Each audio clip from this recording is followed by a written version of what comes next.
साल 2008 एक छोटी सी कंपनी में काम करने वाले एक एम्प्लॉय ने आज इतनी बड़ी कंपनी खड़ी कर दी जिसकी वैल्यूएशन आज $13 बिलियन है। और ये इंडिया की फास्टेस्ट ग्रोइंग स्टार्टअप में से एक है जो कि आज इंडिया की यूनिकॉर्न कंपनी भी बन चुकी है। तो साल 2008 जब इंटरनेट का दौर नहीं था और अपने कलीग्स के लिए एक लड़के ने इस ऐप को इन्वेंट कर दिया। अब ये ऐप का नाम रखा गया फूडी बे। अब इस ऐप का यूज करके ऑफिस के कलीग्स अपने लिए फूड ऑर्डर कर सकते थे, लेकिन उस टाइम काफी लिमिटेशंस थी। अब कई लोगों को इस टेक्नोलॉजी के बारे में नहीं पता था, इसीलिए उस टाइम बहुत ही गिने चुने रेस्टोरेंट इस ऐप से लिंक थे। और ये फूडी बे ऐप का यूज करके कलीग्स बहुत कम रेस्टोरेंट से फूड ऑर्डर कर सकते थे। लेकिन एक सेकेंड, ये वीडियो तो जोमेटो के ऊपर है ना, तो मैं ये फूडी बे ऐप के बारे में क्यों बता रहा हूँ। अब साल 2008 में फूडी बे ऐप की शुरुआत होती है, जहाँ पे काफ़ी साल लग गया लोगों को इस ऐप के बारे में समझने में। और साल 2012 आते आते ये ऐप काफ़ी चर्चा में आने लगा। तभी इस ऐप का नाम फूडी बे से चेंज होकर जोमेटो हो गया। दीपेंद्र गोयल और पंकज राज चड्ढा ये हैं फाउंडर जोमेटो के, जिसने जोमेटो की शुरुआत की और इसको फास्टेस्ट यूनिकॉर्न स्टार्टअप कंपनी बनाया और इसकी वैल्यूएशन को $13 बिलियन तक लेके गए। अब शुरुआत में जोमेटो में काफ़ी अप्स एंड डाउन्स देखने को मिले, जिसकी वजह से काफ़ी इन्वेस्टर्स को इसमें इन्वेस्ट करने से पहले सोचना पड़ता था। बट यू डोंट बिलीव कि थोड़े टाइम पहले मैं भी जोमेटो को लेकर यही सब सोचता था। बट जब से मैंने जोमेटो पे डीप एनालिसिस की है तो मेरी भी इसमें इन्वेस्टमेंट करने की सोच बदल चुकी है। अब आज की वीडियो में हम यही बात करने वाले हैं कि जोमेटो काम कैसे करता है, इसके पीछे का बिजनेस क्या है, इसके बिजनेस टैक्टिक्स क्या है और ये ऐसा क्या कर रहा है अपने कॉम्पिटिटर से जो इसको अलग बनाता है। अब आज की वीडियो में हम ओवरऑल जोमेटो के बिजनेस मॉडल के बारे में बात करने वाले हैं कि जोमेटो किस तरीके से काम करता है और वो कैसे अपना रेवेन्यू जनरेट करता है। और तो और जोमेटो को कब कब कितनी फंडिंग मिल चुकी है और इसके कुछ फाइनेंशियल नंबर्स देखेंगे कि जोमेटो ने पिछले पास्ट ईयर्स में कैसा परफॉर्म किया है। अब ये सब पूरा ओवरऑल देखने के बाद जो इन्वेस्टर्स को आज कन्फ्यूजन है, मतलब जो जोमेटो को लेके कन्फ्यूज है इन्वेस्टर्स कि उसमें इन्वेस्टमेंट करे या ना करे, अब ये वीडियो देखने के बाद उनकी ये कन्फ्यूजन दूर हो जाएगी। इसलिए इस वीडियो को एंड तक ज़रूर देखना ताकि आपको सब चीज़ अच्छे से पता चल सके। हे एवरीवन, तो आज की वीडियो को हम 3 पार्ट में डिवाइड करते हैं, जहां पहले पार्ट में हम जोमेटो के अर्ली स्टेज की बात करेंगे कि कैसे ये मार्केट में आया और कैसे ये इतना बड़ा बन गया। वहीं दूसरे पार्ट में हम बात करेंगे कि इसके फाइनेंशियल नंबर्स क्या हैं और इसको कब और कितनी फंडिंग मिली हुई है। और लास्ट में हम इसके बिजनेस मॉडल के बारे में बात करेंगे, जहाँ हम इसके रेवेन्यू को देखेंगे कि ये रेवेन्यू कहाँ से जनरेट करता है। तो हम पहले पार्ट की बात करें जहाँ पे जोमेटो आज की डेट में इतना सक्सेसफुल कैसे बन गया, तो इसके पीछे का सबसे बड़ा सक्सेसफुल होने का रीज़न ये है कि इनको अर्ली स्टेज पुश मिल गया। अब साल 2008 में जबकि टाइम में इंटरनेट का इतना बोलबाला नहीं था, जबकि टाइम में जो जोमेटो अपना एक आइडिया के साथ आया था, उस आइडिया में ओवरऑल वर्ल्ड में कोई भी काम नहीं कर रहा था। मतलब जब सबसे पहले इन्हें फूडी बे ऐप लॉन्च किया था तो ये फूडी बे ऐप लोगों के लिए बहुत ही नया था। अब साल 2011-2012 आते आते कई ऐसे ऐप्स आए जो जोमेटो ऐसे काम कर रहे थे, लेकिन जोमेटो को एक अर्ली स्टेज पुश मिल चुका था, जिसकी वजह से उनको पास्ट का एक्सपीरियंस भी था और यही मेन रीज़न की वजह से उन्होंने मार्केट में अपनी अच्छी पकड़ बनाई। अब जोमेटो लोगों की एक प्रॉब्लम सॉल्व कर रहा था, जहाँ पे जोमेटो खुद लोगों के घर तक खाना पहुँचा के दे रहा था। और तो और दूसरी तरफ इंडिया में फूड डिलीवरी का मार्केट भी तेज़ी से ग्रो हो रहा था, जहाँ पे इंडिया में 14.4% के एनुअल ग्रोथ रेट से ये इंडस्ट्री बढ़ती जा रही थी। और यही सब चीज़ का फ़ायदा उठा के जोमेटो ने इस मार्केट को कैप्चर करना शुरू कर दिया। अब यही सब का फ़ायदा उठा के जोमेटो ने लोगों को अट्रैक्टिव कैशबैक ऑफर दिए, मल्टीपल पेमेंट ऑप्शन प्रोवाइड किया और फास्ट और smooth door step delivery provide की, यानी कि लोगों के घर तक खाना पहुँचाया। अब ये सब चीज़ें जोमेटो को धीरे धीरे ऊपर लेके जा रही थी। इसके अलावा जो उनका यूज़र फ्रेंडली ऐप है, जिसकी वजह से कोई भी न्यू यूज़र जो पहली बार भी अगर जोमेटो के ऐप को यूज़ कर रहा है, वो भी इनके ऐप को यूज़ करके पहली बार में ही फूड को ऑर्डर कर सकता है। अब लोग अपने नियर बाय रेस्टोरेंट से फूड ऑर्डर कर सकते हैं, लोग उस रेस्टोरेंट की रेटिंग चेक कर सकते, रिव्यूज़ चेक करते, ताकि उनको एक अच्छा एक्सपीरियंस मिल पाए और अगर न्यू यूज़र भी हो तो उसको एक नॉलेज मिल पाए उस रेस्टोरेंट को लेकर। अब यही सब छोटी छोटी चीज़ें लोगों को एंगेज्ड रखती है, जिसकी वजह से वो जोमेटो में ज़्यादातर आते हैं, मतलब जोमेटो से ज़्यादातर ऑर्डर करते हैं। अब एक चीज़ और है जिसकी वजह से लोग जोमेटो से एंगेज्ड रहते हैं, वो है इनकी मार्केटिंग। अब जोमेटो हर तरीके की मार्केटिंग करता है। जोमेटो कोई भी ट्रेंड, कोई भी मौका नहीं छोड़ता मार्केटिंग करने का, और इनके मार्केटिंग करने का तरीका बहुत ही यूनिक होता है। मतलब इनकी मार्केटिंग की वजह से जो आज की यूथ है, जो आज की पॉपुलेशन है, वो ज़्यादा कैप्चर होती है, जिसकी वजह से ये ज़्यादातर चर्चा में रहते हैं और लोग इन्हें ज़्यादा प्रेफर करते हैं एज़ कम्पेयर टू दूसरे ऐप्स को। इनका कस्टमर सपोर्ट भी काफ़ी अच्छा। आपको किसी भी चीज़ की प्रॉब्लम हो तो आप कॉल करके उस प्रॉब्लम को सॉल्व करवा सकते हो। इसके अलावा जो इनके साथ रेस्टोरेंट लिंक्स है, मतलब जो रेस्टोरेंट ओनर्स हैं, उनका भी अच्छा ख्याल रखते हैं। अगर उनको भी कोई प्रॉब्लम आती है तो जल्दी से जल्दी इनकी टीम, इनकी जोमेटो की टीम उस प्रॉब्लम को सॉल्व कर देती है, जिसकी वजह से लोगों को इनके साथ एक अच्छा एक्सपीरियंस रहता है और लोग इनके प्लेटफॉर्म को ज़्यादा यूज़ करते हैं।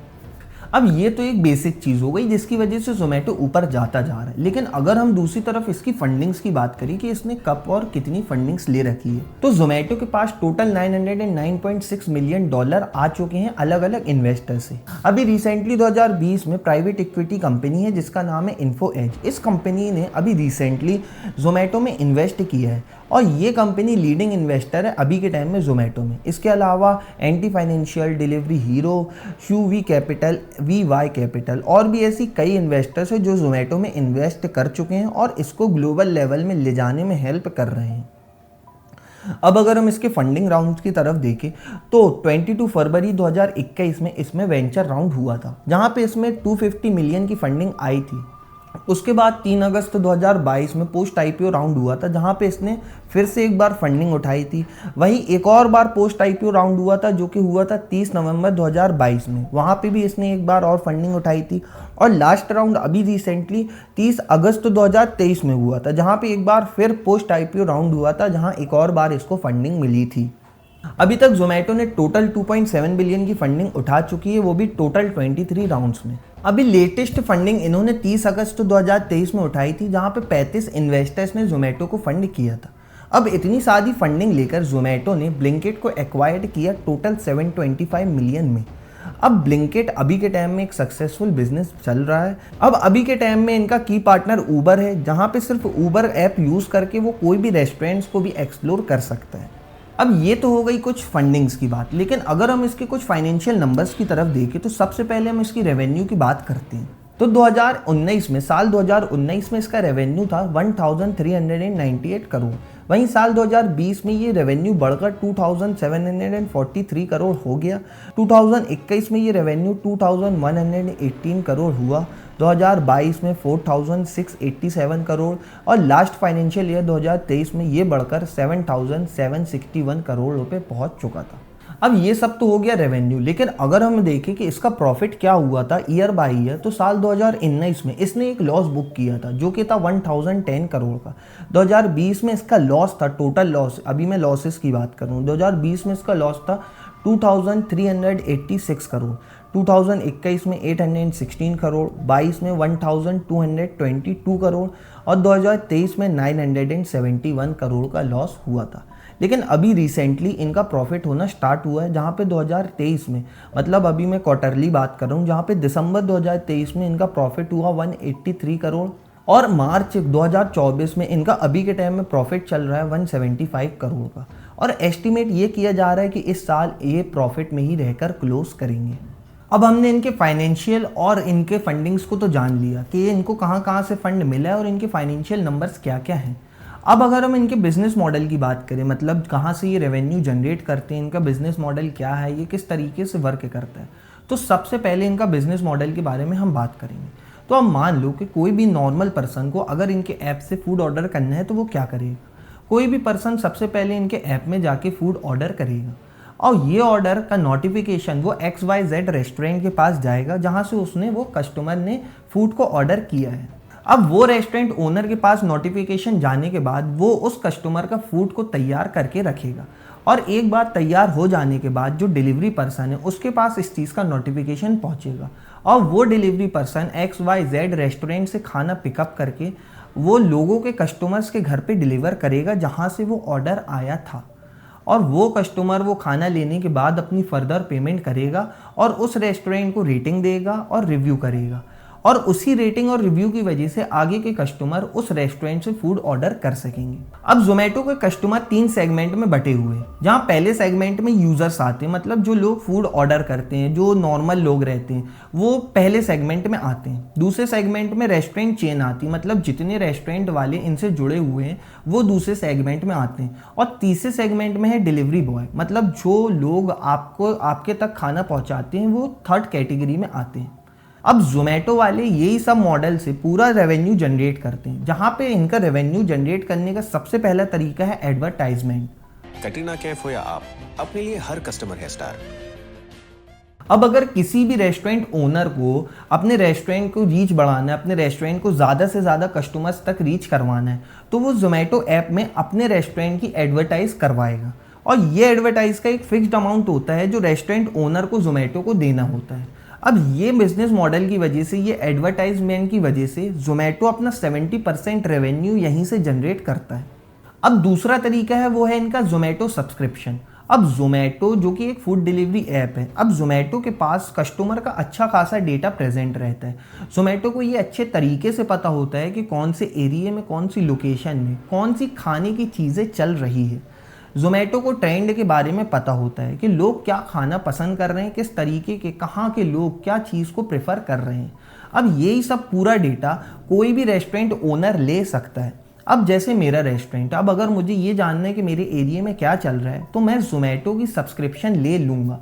इससे मेरे को ये हेल्प हो जाएगी कि मेरे को अपने एरिया के बारे में पता चल जाएगा कि मेरे एरिया में क्या चीज़ ट्रेंडिंग में है, लोग कैसा खाना प्रेफर कर रहे हैं, जिसकी वजह से मैं अपने रेस्टोरेंट में वैसा ही खाना सर्व करूंगा और मेरा कस्टमर बेस बढ़ता चला जाएगा। अब तीसरा इनका रेवेन्यू मॉडल है वो है जोमेटो फूड ऑर्डर।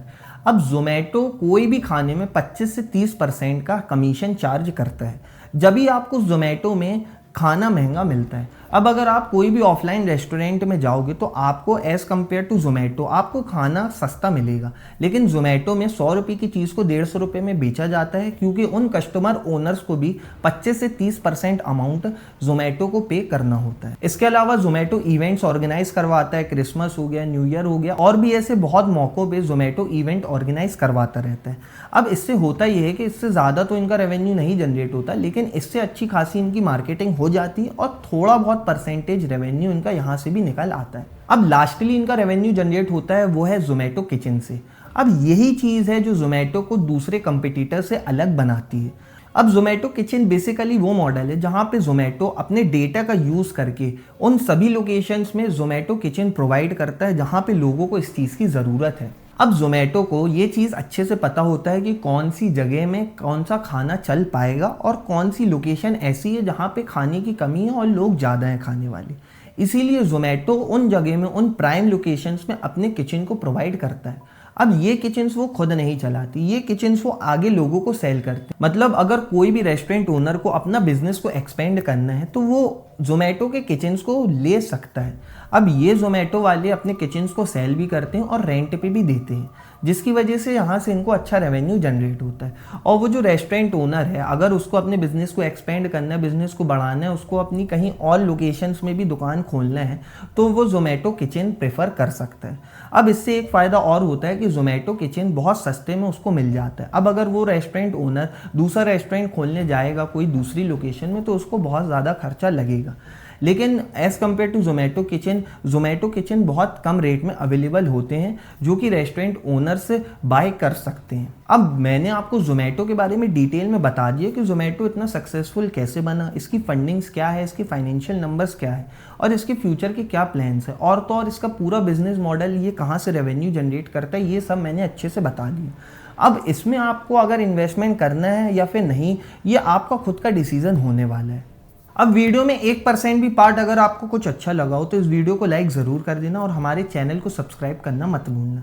इसके अलावा अगर आपको ये जानना है कि मार्केट में फैंटेसी ऐप्स आपके साथ किस तरीके से स्कैम कर रहे हैं तो स्क्रीन में आ रही वीडियो को आप क्लिक करके देख सकते हो। So that's all in this video. Please drop a like if you find this video helpful and dislike it if there was any mistake. So bye bye and have a great life.